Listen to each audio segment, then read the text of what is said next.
Halo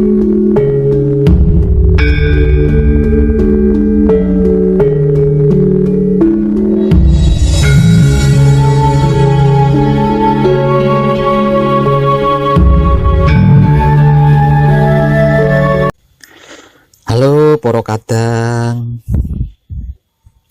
dan para sedulur kinasiku sekalian, tanpa terkecuali dimanapun panjenengan berada. Bertemu lagi dengan saya Wong Edan Bagu melalui rekaman video di YouTube channel pribadi saya.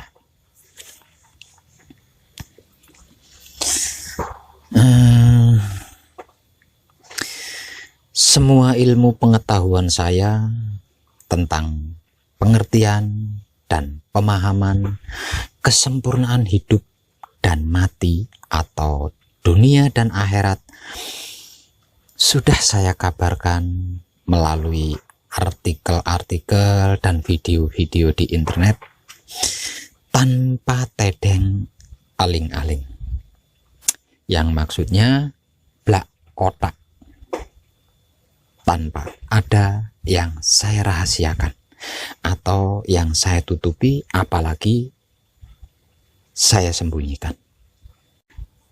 Dan itu saya rasa sudah lebih dari cukup, karena semuanya sudah dan lebih dari cukup. Maka pada kesempatan kali ini, untuk mempermudah mengetahui letak titik poin inti-intinya, maka saya akan merangkumnya ulang bagian titik-titik poin inti saripatinya tersebut, yang hampir selalu saya sisipkan atau selalu saya selipkan di setiap artikel-artikel dan video-video saya di internet, atau ketika saya menguraikannya secara langsung di saat kekadangan.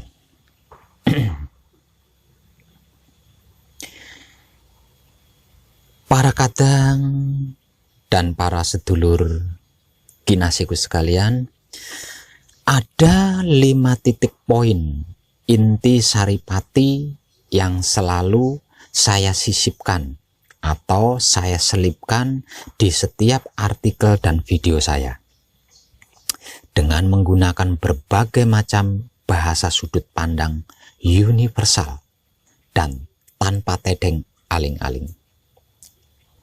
Apapun, tinggal si pembaca artikel atau si penyimak videonya bisa mengerti, bisa paham atau tidak. Titik poin pertama adalah tentang kita berasal dari Dat Maha Suci Hidup. Kita milik Dat Maha Suci Hidup, dan kita akan kembali kepada Dat Maha Suci Hidup. Titik poin kedua adalah tentang wahyu pancagaib atau pertobatan atau taubat. Maksudnya tentang apa dan bagaimana itu wahyu pancagaib. Titik poin ketiga adalah tentang rasa sadar, rasa kesadaran, dan rasa kesadaran murni.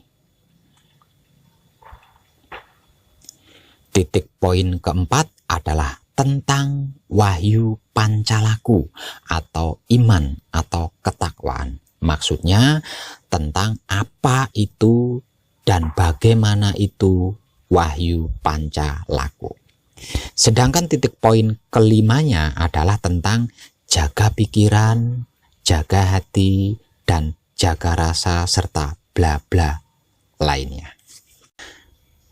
Para kadang dan para sedulur kinasiku sekalian, diakui atau tidak diakui, suka atau tidak suka, disadari atau tidak. Bukan hanya kita sebagai manusia saja, bahkan semua dan segalanya itu berasal dari Dat Maha Suci Hidup, milik Dat Maha Suci Hidup, dan akan kembali hanya kepada Dat Maha Suci Hidup. Titik poin pertama ini ada tersurat dan tersirat di dalam Alkitab Kejadian. Untuk itu, mari kita simak baik-baik dengan kesadaran murni panjenengan yang sadar. Saya akan menguraikan letak titik-titik poinnya yang sebenarnya sudah teramat sering saya kabarkan melalui artikel dan video-video saya di internet.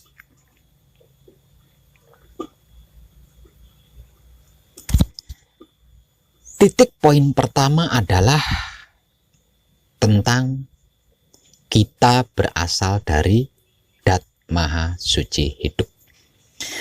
Kita milik Dat Maha Suci Hidup dan kita akan kembali kepada Dat Maha Suci Hidup.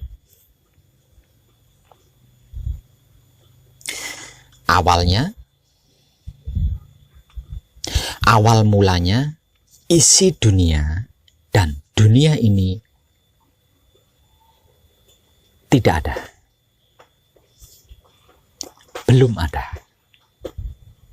Bahkan sebutan nama Tuhan pun belum ada. Maksudnya, sebelum apapun dicipta, termasuk manusia, waktu itu Tuhan masih sebagai Dat Hidup. Belum tersebut Tuhan, serta belum dinamai sebagai Allah. Allah, Yang Widi, Gusti, dan lain-lain. Setelah Dat Hidup menciptakan semua dan segalanya, lalu Dat Hidup menciptakan yang disebut manusia, makhluk paling sempurna dibandingkan dengan makhluk-makhluk lainnya. Dan makhluk paling sempurna yang pertama kali diciptakan oleh Dat Hidup adalah tersebut Adam, yang artinya asal dumadi ananing manungsa, atau awal kejadian adanya manusia.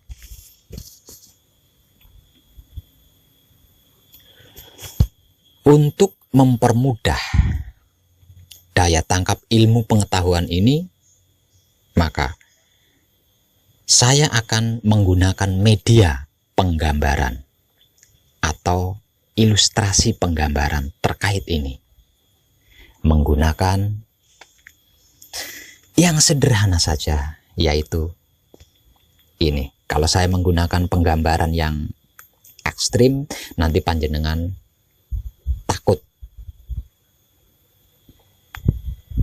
karena Dat Hidup itu menyenangkan, menggemaskan, lucu, sederhana, tidak ribet. Maka saya gunakan media penggambarannya adalah ini, agar panjenengan tidak takut kepada Dat Hidup. Karena Dat Hidup yang disebut Tuhan, yang disebut Allah, dan lain sebagainya, itu bukan hal yang menakutkan, melainkan hal yang sangat menyenangkan, membahagiakan, mengasyikkan, melucukan, dan menggemaskan.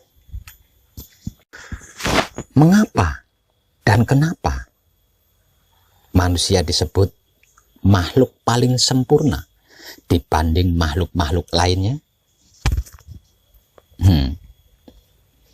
Sebab karena hanya manusia saja yang diberi piranti atau bekal alat yang paling komplit atau kelengkapan yang paling sempurna. Bukti ini bisa kita dapatkan dengan mengkaji ulang sejarah awal kehidupan yang bermula dari proses kejadian terciptanya Adam. Zat hidup menciptakan tubuh Adam dari tanah pilihan. Artinya, bukan asal tanah. Singkat pendeknya, zat hidup mengambil tanah pilihan, lalu menciptanya menjadi wujud tubuh Adam. Setelah wujud tubuh yang berbahan tanah pilihan itu tercipta dengan sempurna, pada waktu itu wujud tubuh yang sempurna itu belum bisa apa-apa dan tidak bisa apa-apa, hanya diam tak berkutik, tidak ubahnya patung tanah yang andai kata tertimpa air setetes saja ia akan cacat. Itulah hakikat sebuah wujud tubuh manusia.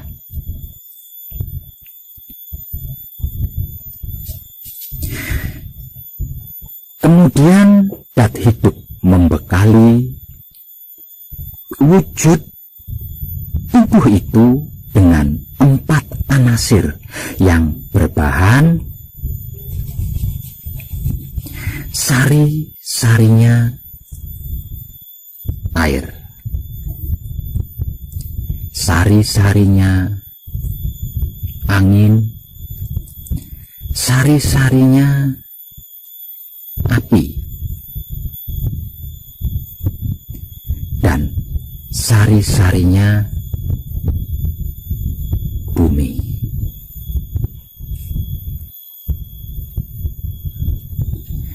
Empat anasir inilah yang dikenal dengan sebutan sebagai sedulur papat atau saudara 4, atau juga malaikat 4, atau sahabat 4, atau kawula, yang dalam istilah keilmuannya disebut juga sebagai mutmainah, aluamah, amarah, supiyah.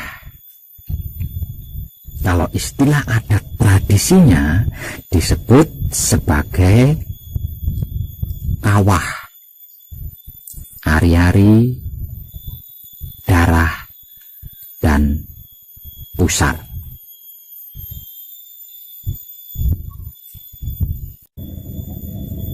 Dan masih banyak lagi sebutan-sebutan lainnya bergantung kepentingan atau keperluan individu penggali dalam mempelajarinya. Namun yang jelas dan pasti adalah 4 anasir, yaitu sari-sarinya air, sari-sarinya angin, sari-sarinya api, dan sari-sarinya bumi. Sekalipun wujud tubuh Adam sudah dibekali 4 anasir yang merupakan esensi kesaktian zat hidup, tetap saja wujud tubuh Adam pada saat itu belum bisa apa-apa dan tidak bisa apa-apa, hanya diam tak berkutik, tidak ubahnya patung tanah yang andai kata tertimpa air setetes saja ia akan cacat. Itulah hakikat sebuah wujud tubuh manusia.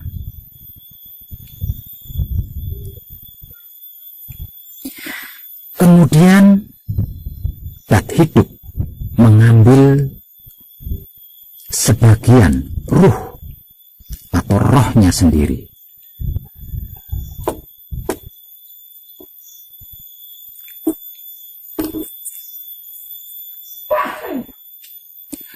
Aku ambil sebagian ruhku.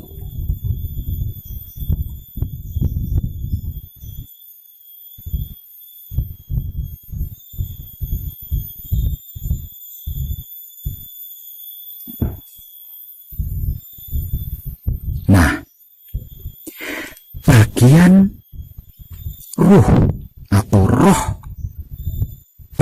dat hidup inilah yang disebut-sebut sebagai utusan atau rasul atau ruh suci atau ruh kudus atau juga sebagai pancer atau guru sejati yang jika disingkat menjadi Gusti. Gusti itu berarti guru sejati. Jadi sebutan Gusti itu bukan Tuhan, melainkan guru sejati atau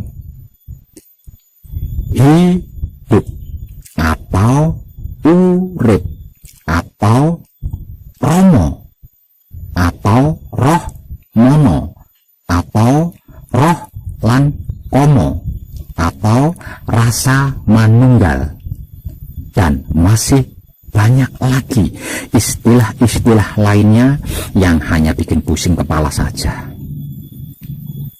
Ini saya beri bahasa yang paling sederhana agar tidak pusing di kepala.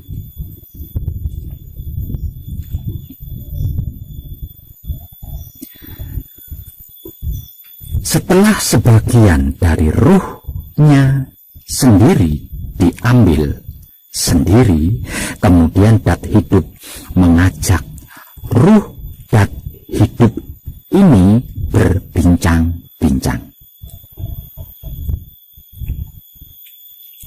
Dat hidup menjelaskan semua dan segala rahasia tentang kejadiannya.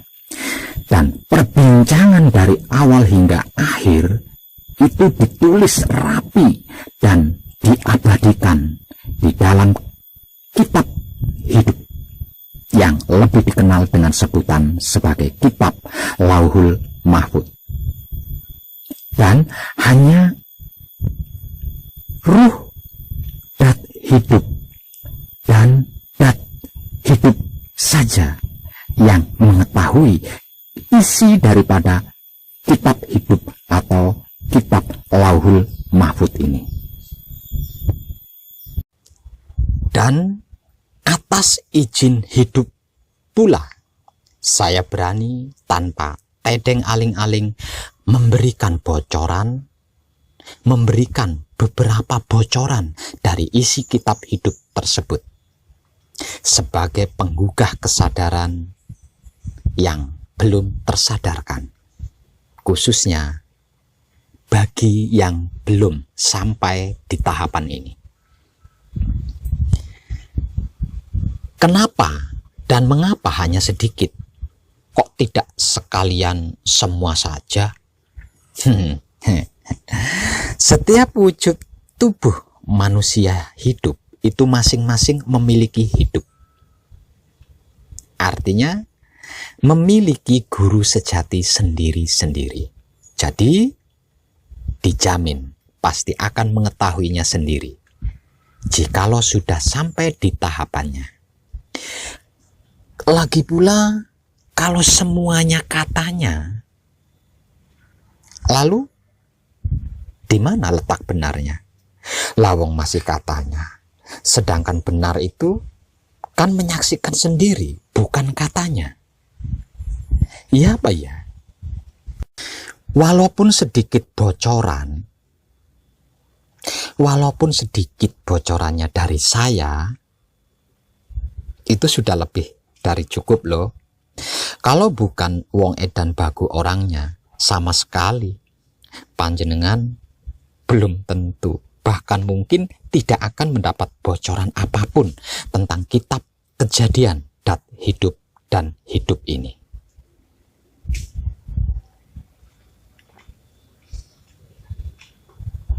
Berikut ini sedikit bocorannya. Dalam perbincangan itu, dat hidup memberitahukan kepada ruhnya sendiri tentang adanya dat hidup.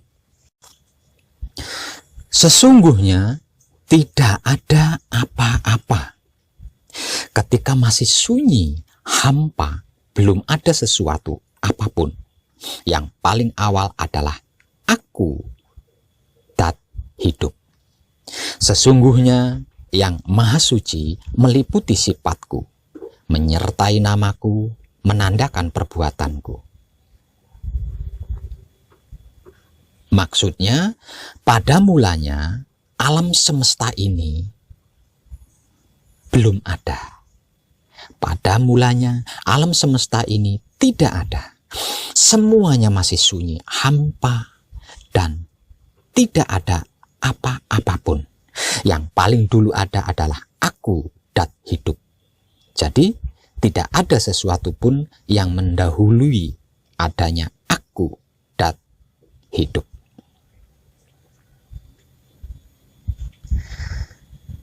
Dat hidup juga memberitahukan kepada ruhnya sendiri tentang tempatnya dat hidup. Sesungguhnya aku, dat hidup adalah dat yang maha kuasa, yang kuasa menciptakan segala sesuatu jadi seketika sempurna berasal dari kuasaku. Disitulah nyata tanda perbuatanku, yang sebagai pembuka kehendakku. Yang pertama, aku, dat hidup, menciptakan kayu bernama Sajaratul Yakin, tumbuh di dalam alam yang sejak zaman azali atau zaman dulu dan kekal adanya. Kemudian cahaya bernama Nur Muhammad. Berikutnya kaca bernama Mir'atul Hayai. Selanjutnya nyawa bernama Roh Idofi. Lalu lentera bernama Kandil. Lalu permata bernama Darah. Lalu dinding pembatas bernama Hijab. Itu sebagai tempat kekuasaanku. Maksudnya, dat hidup merupakan dat maha kuasa yang kuasa menciptakan segala sesuatu hanya dengan satu sabda saja, yaitu kun, maka seketika jadi fayakun. Semua ciptaannya sempurna sebagai pertanda perbuatan af'alku. Pertama diciptakan adalah pohon bernama Sajaratul Yakin atau Sajaratul Kaun. Artinya pohon kejadian yang merupakan awal dan asal mula penciptaan. Kedua diciptakan cahaya yang diberi nama Nur Muhammad.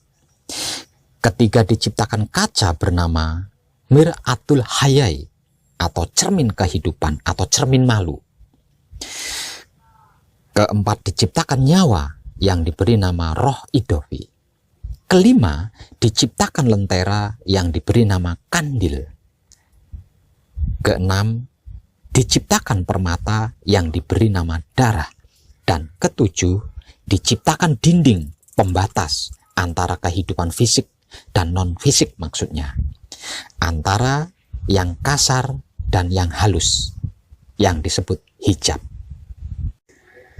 Sesungguhnya manusia itu rasaku, dan aku, dat hidup, itu rasanya manusia. Karena aku, dat hidup, menciptakan Adam berasal dari 4 perkara, yaitu sari-sarinya air, sari-sarinya angin, sari-sarinya api, dan sari-sarinya bumi. Ini sebagai perwujudan sifatku. Di sana aku, dat hidup, tempatkan 5 perkara, yaitu 1. Nur, kedua rasa, ketiga ruh atau roh, keempat nafsu, dan kelimanya adalah budi. Itu sebagai perwujudan wajahku yang maha suci. Dat hidup juga memberitahukan kepada ruhnya sendiri tentang keadaannya sebagai dat hidup, bahwa ruh diciptakan sebagai rasa dari dat hidup, dan dat hidup itu sebagai rasanya ruh. Maksudnya, dat hidup menciptakan ruh menurut gambarannya atau menurut citranya sendiri. Maksudnya, lebih sederhananya seperti ini. Hidup menciptakan hidup, dat hidup menciptakan hidup, itu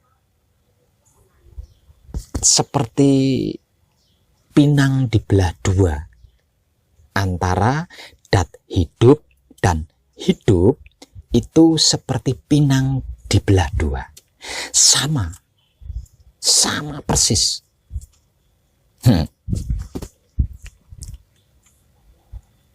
Sedangkan manusia diciptakan dari 4 unsur yang merupakan gambaran sifatnya, yaitu sari-sarinya air, sari-sarinya angin, sari-sarinya api, dan sari-sarinya bumi. Air di dalam tubuh manusia menjadi 4 elemen roh, yaitu roh hewani, kedua roh nabati, ketiga roh robani, dan keempat adalah roh nurani. Roh hewani menumbuhkan kekuatan badan. Roh nabati menumbuhkan rambut, kuku, dan menghidupkan budi. Roh robani menumbuhkan rasa sebagai dat hamba. Dan keempat, roh nurani menumbuhkan cahaya atau aura. Angin di dalam tubuh manusia terwujud dalam 4 hal, yaitu sebagai napas, kedua tanapas, ketiga anapas, keempatnya adalah nupus. Napas merupakan ikatan badan fisik bertempat di hati, swedi, yaitu jembatan hati, berpintu di lisan. Tanapas merupakan ikatan hati bertempat di pusar, berpintu di hidung. Anapas merupakan ikatan roh berpintu di telinga. Sedangkan nupus merupakan ikatan rasa bertempat di hati pusat atau kalbu, hati yang paling dalam. Jembatannya jantung, maksudnya antara hati dan jantung, berpintu di mata. Ketiga, api di dalam tubuh manusia menjadikan 4 nafsu, yaitu sebagai mutmainah, aluama, amarah, dan supiyah. 1. Mutmainah dari air, berwatak kesucian atau ketenangan, bersifat membangkitkan kekuatan untuk berpantang, seperti puasa, tirakat, tapa brata, lelaku, laku, dan lain sebagainya. 2, yaitu aluamah, yang berasal dari angin. Ini berwatak suka terhadap makanan dan minuman, sifatnya membangkitkan kekuatan badan. Sedangkan yang ketiga adalah amarah dari api, berwatak suka marah-marah, emosi, arogan, mudah tersinggung. Sifatnya membangkitkan kekuatan kehendak atau karep, atau pamrih, atau niat. Sedangkan keempat yaitu supiyah, yang berasal dari sari-sarinya bumi, berwatak suka pamrih, berkeinginan, keterpesonaan, atau ketertarikan. Sifatnya membangkitkan kekuatan pikir berupa akal. Bumi di dalam tubuh manusia berwujud pada hal-hal yang bersifat kedagingan. Dan kedagingan ini dibagi menjadi 2 hal, yaitu yang pertama merupakan unsur dari bapak berupa tulang, otot, kulit, dan otak. Yang kedua merupakan unsur dari ibu berupa daging, darah, sumsum, jeroan, dan lain-lain. Setelah 4 unsur alam terbentuk di dalam tubuh manusia, kemudian dat hidup menempatkan pula 5 hal dat hamba sebagai penggambaran wajahnya, yaitu 1. Nur, kedua rasa, ketiga roh atau ruh, keempat nafsu, dan yang kelima adalah budi. 1. Nur merupakan terangnya cahaya, jika mewakili dat hidup dapat menerangi lahir dan batin. Kedua, rasa. Rasa jika mewakili dat hidup dapat menumbuhkan daya ketentraman lahir dan batin. 3. Ruh atau roh. Penglihatan roh atau ruh jika mewakili dat hidup menjadikan penguasa kesempurnaan. 4. Yaitu nafsu. Kekuatan nafsu jika mewakili dat hidup dapat menumbuhkan kekuatan kehendak yang sempurna. Sedangkan kelima yaitu budi, penciptaan budi jika mewakili dat hidup bisa menumbuhkan daya cipta yang sempurna. Bukan hanya itu dan bukan cuma itu saja, dat hidup juga memberitahukan kepada ruhnya sendiri tentang 3 singgasana tempat tinggalnya di dalam diri manusia, yaitu 1. Baitul Makmur, kedua Baitul Mukarram, dan yang ketiga adalah Baitul Muqaddas atau Baitul Maqdis. 1. Baitul Makmur. Aku dat hidup bertahta di dalam Baitul Makmur yang berada di dalam kepala Adam. Di dalam kepala ada otak atau ubun-ubun. Di dalam ubun-ubun ada manik. Di dalam manik ada budi. Di dalam budi ada nafsu. Di dalam nafsu ada sukma. Di dalam sukma ada rasa. Dan di dalam rasa ada aku dat hidup. Kedua, Baitul Mukarram. Aku dat hidup bertahta dalam Baitul Mukarram. Itu rumah tempat laranganku berdiri di dalam dada Adam. Di dalam dada ada hati. Di antara hati ada jantung.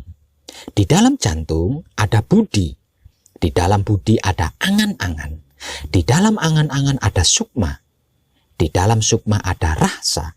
Dan di dalam rasa ada aku dat hidup. Yang ketiga adalah Baitul Muqaddas atau Baitul Maqdis. Aku dat hidup bertahta di dalam Baitul Muqaddas atau Baitul Maqdis yang merupakan tempat suciku. Dan mohon maafkan, sungguh saya mohon dimaafkan. Di bagian ini saya tidak diperkenankan untuk membocorkannya kecuali jika secara langsung. Maksudnya salin berhadapan. Sebab karena itu berjuanglah dan berkorbanlah untuk bisa bertemu secara langsung dengan saya di alamat yang selalu saya cantumkan bersama nomor telepon saya di setiap artikel dan komentar-komentar di YouTube. Sekali lagi, mohon dimaafkan. Dan barang siapa yang fasih melafalkan 3 singgasana dat hidup yang ada di setiap kedirian manusia hidup ini, yaitu Baitul Makmur, Baitul Mukarram, Baitul Muqaddas atau Baitul Maqdis, maka akan dikaruniai atau diilhami 2 sabda, yaitu 1. Sabda satria sejati, dan yang kedua adalah sabda sejatinya satria. 1. Sabda satria sejati untuk urusan duniawi, dan yang kedua sabda sejatinya satria untuk urusan akhirat. Dan dengan kedua sabda inilah manusia hidup bisa membuka Alkitab hidup atau kitab Lauhul Mahfuz, sehingga bisa mengerti, memahami, dan mengetahui semua dan segala rahasia tentang dirinya dan datnya. Untuk bisa memperoleh dua ilham atau dua karunia, yaitu sabda satria sejati dan sabda sejatinya satria, yang merupakan gemboknya dunia akhirat ini atau kesempurnaan hidup dan mati ini, harus fasih melafalkan 3 singgasana tempat tinggalnya dan hidup yang ada di dalam diri setiap manusia hidup terlebih dulu, yaitu Baitul Makmur, Baitul Mukarram, Baitul Muqaddas atau Baitul Maqdis. Karena 3 hal inilah jalan menuju museum, tempat di mana kitab hidup atau Lauhul Mahfuz disimpan secara abadi.